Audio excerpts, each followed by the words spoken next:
Assalamualaikum warahmatullahi wabarakatuh. Saya akan menjelaskan sedikit tentang metode dan teknik-teknik dalam layanan konseling individu di sekolah. Baik Bapak Ibu, metode dalam konseling ada dua, yaitu metode individual dan metode kelompok. Metode individual ini dilakukan secara face-to-face antara konselor dan konseli. Kemudian, masalah yang diselesaikan juga bersifat pribadi. Dan di dalam metode individual ini, konselor dituntut untuk memiliki simpati dan empati yang sangat besar kepada konseli itu sendiri. Kemudian yang kedua ada metode kelompok.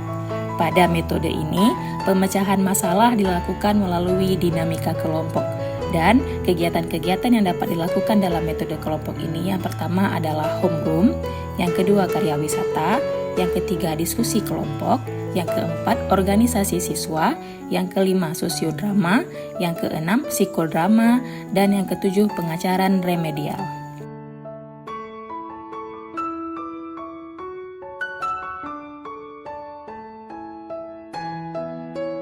Nah, ada 3 metode dalam konseling yang sering kita lakukan di sekolah. Yang pertama, namanya konseling direktif. Yang kedua, konseling non-direktif.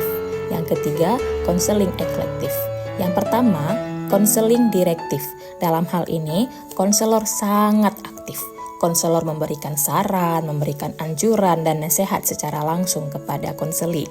Yang kedua, konseling non-direktif.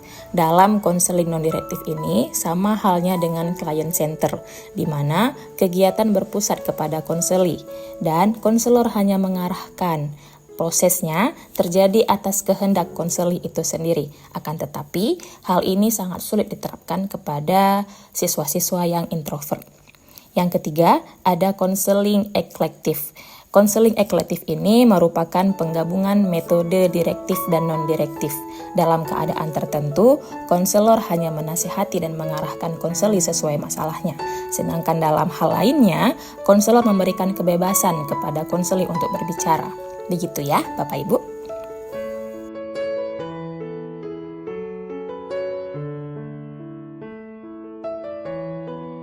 Kemudian ada teknik-teknik dalam konseling individu.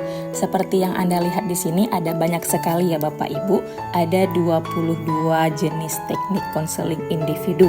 Yang pertama adalah attending, yang kedua empati, yang ketiga refleksi, yang keempat eksplorasi, yang kelima paraphrasing, yang keenam open question, yang ketujuh close question, yang kedelapan dorongan minimal, yang kesembilan interpretasi, yang kesepuluh directing, yang ke-11 summarizing, yang ke-12 leading, yang ke-13 fokus, yang ke-14 konfrontasi, yang ke-15 clarifying, dan yang ke-16 facilitating. Yang ke-17 diam, yang ke-18 mengambil inisiatif, yang ke-19 memberikan nasihat, yang ke-20 pemberian informasi, yang ke-21 merencanakan, dan yang terakhir menyimpulkan. Teknik konseling individu yang pertama adalah attending. Attending ini kemampuan kita sebagai konselor dalam membangun rasa aman dan kenyamanan dalam diri konseling dengan cara kita hadir. Kita hadir di situ bukan maksudnya hadir secara fisik, tetapi kita juga hadir secara mental. Kita dapat memperlihatkan kontak mata kita kepada klien, kita dapat memperlihatkan gestur tubuh kita yang baik dan bahasa verbal kita yang baik sehingga kita memperlihatkan empati. Empati apa yang dirasakan oleh konseli, kita juga merasakan. Kita merasakannya bersamaan antara empati dengan attending ini sekalian dia terjadinya. Kemudian yang ketiga ada refleksi.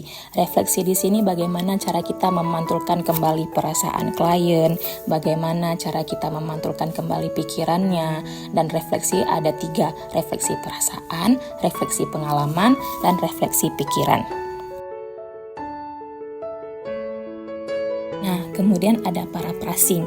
Paraphrasing ini adalah kita mengemukakan kembali antara pesan atau inti pembicaraan yang diungkapkan oleh si klien itu. Kita menyamakan persepsi kita dengan dia. Kemudian open question. Open question ini pertanyaan terbuka yang jawabannya panjang lebar. Kemudian ada close question. Close question ini pertanyaan singkat tertutup yang jawabannya juga singkat.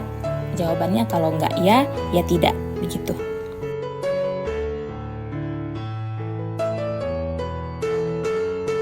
Nah, selanjutnya ada eksplorasi.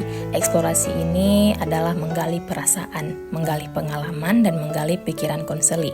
Kita di sini membantu dia untuk berbicara bebas tanpa rasa takut. Kita biarkan saja dia berbicara apa yang dia mau di situ.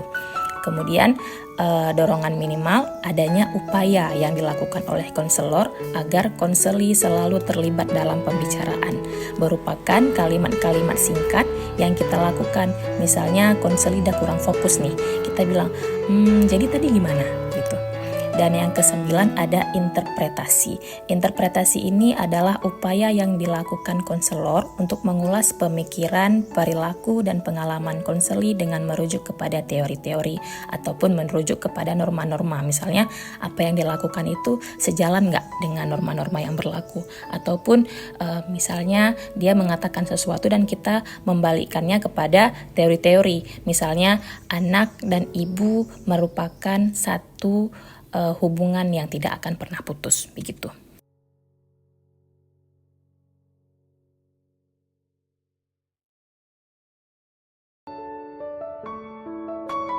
Dan teknik yang ke-10 ada directing. Directing di sini maksudnya adalah kita mengarahkan konseli agar dapat berpartisipasi penuh dalam proses konseling yang berlangsung. Dan di sini kita meminta dia untuk berimajinasi tentang apa yang sedang terjadi, tentang apa yang akan terjadi, begitu. Misalnya kita meminta dia untuk berpikir kira-kira nanti kalau dia melakukan hal seperti ini apa yang akan terjadi nantinya, begitu. Kemudian yang ke-11 ada summarizing, yaitu menyimpulkan sementara pembicaraan yang sedang berlangsung. Hal ini bertujuan agar si konseli ini merasa bahwa kita sebagai konselor benar-benar memahami apa yang telah dibicarakan. Oh, berarti beliau, ibu ini dari tadi tahu apa maksud saya, gitu. Kemudian yang ke-12 adalah leading. Leading di sini kita memimpin arah pembicaraan agar tidak menyimpang. Jangan sampai pembicaraan kita saat ini melebar kemana-mana. Yang selanjutnya, yang ke-13 adalah fokus. Di sini kita sebagai konselor harus mampu menjaga fokus konseli agar tetap dapat memusatkan perhatiannya pada pokok pembicaraan. Di sini kita harus membuat dia fokus kepada diri sendiri dan fokus kepada hal yang dibicarakan dan fokus kepada topik-topik pembicaraan sesuai dengan peraturan-peraturan yang telah kita buat di awal kegiatan kita tadi. Dan yang ke-14 adalah konfrontasi. Di sini teknik ini dilakukan ketika terlihat adanya ketidaksesuaian antara apa yang sedang diungkapkan sama konseli dengan bahasa tubuhnya. Misalnya dia mengatakan bahwa dia sedang sedih, tetapi mimik wajahnya memperlihatkan bahwa dia sedang sangat bahagia, begitu. Kemudian yang ke-15 adalah clarifying. Di sini kita mengklarifikasi ucapan yang kurang jelas. Kita meminta dia untuk menyatakan kembali pesan-pesannya dengan jelas melalui ungkapan-ungkapan yang tegas. Misalnya, tadi katanya senang, jadi ini senang apa enggak? Atau tadi katanya kamu marah sama dia, tapi kok sekarang kamu kayaknya nggak jelas nih perasaan kamu apa? Coba dulu kasih tahu apa yang sebenarnya terjadi, gitu.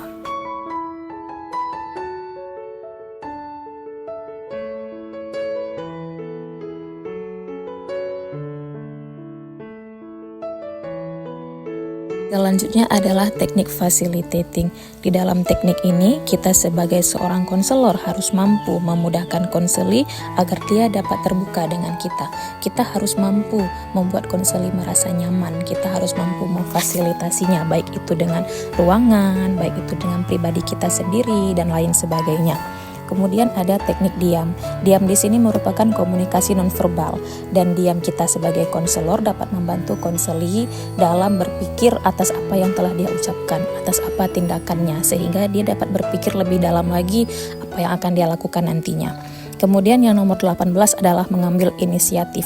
Di sini kita sebagai seorang konselor berusaha mengajak konseli untuk menuntaskan diskusi. Kita mengajaknya untuk fokus mengenai langkah-langkah apa yang akan diambil nantinya.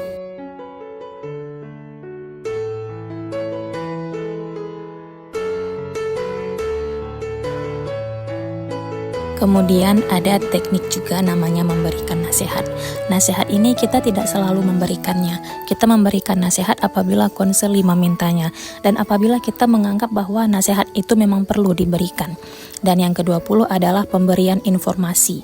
Di sini kita sebagai seorang konselor harus mampu mengedukasi siswa terhadap sesuatu hal yang baru yang memang dia belum tahu ataupun yang memang dia perlu tahu. Misalnya kita bisa memberikan edukasi tentang pengelolaan stres. Dan yang terakhir adalah teknik merencanakan dan menyimpulkan. Ketika merencanakan ini, kita sebagai seorang konselor harus mampu mengajak klien, mengajak konseli untuk merencanakan kira-kira tindakan apa yang nantinya akan dia lakukan. Kira-kira tindakan apa yang baik bagi dirinya. Terakhir adalah menyimpulkan. Di sini kita membantu konseli untuk menyimpulkan hasil pembicaraan pada saat konseling berlangsung. Kira-kira apa yang dapat disimpulkan oleh si klien.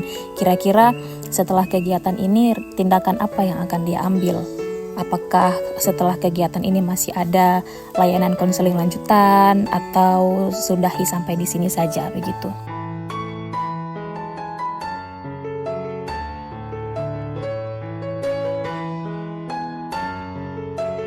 Demikian Bapak Ibu presentasi saya hari ini. Lebih dan kurang saya mohon maaf.